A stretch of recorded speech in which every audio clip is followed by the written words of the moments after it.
எடுத்து என்ன பண்றோம் டிஷ்யூ பேப்பரை மேலே ஸ்ப்ரெட் பண்ணு சரியா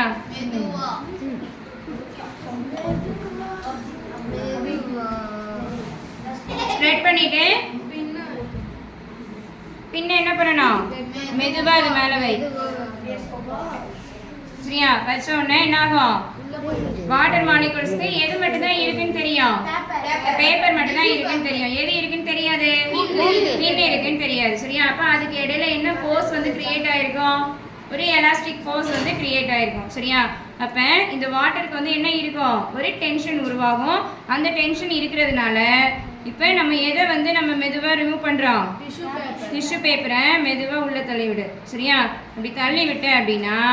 எது வந்து உள்ள போயிடும் டிஷ்யூ பேப்பர் உள்ள போயிடும் சரியா எது மிதக்க ஆரம்பிச்சிடும் பின்ன வந்து மிதக்க ஆரம்பிக்குது சரியா இது காரணமான ஆக்டிவிட்டி பேர் என்ன பேரு கான்செப்ட் சர்ஃபேஸ் டென்ஷன் சரியா இதுக்கு பேர் என்ன பேரு சர்ஃபேஸ் டென்ஷன் இது நார்மலா எடுத்துட்டு ஒரு பின்ன எடுத்து நம்ம போட்டோம்னா என்ன செய்யாது உள்ள போயிடுச்சு அப்ப அதுக்கு என்ன இல்ல சர்ஃபேஸ் டென்ஷன் இல்ல ஆனா இப்போ நம்ம டிஷ்யூ பேப்பர் போட்ட உடனே வாட்டர் மாலிகுல்ஸ் எதுமே அதுக்கு மேல இருக்குன்னு தெரியாது பின் தெரியாது அதனால இதுக்கு மேல இது மிதக்கிறதுக்கு காரணமான பிசிக்ஸ் கான்செப்ட் என்னது சர்ஃபேஸ் டென்ஷன் புரிஞ்சுதா எல்லாருக்கும்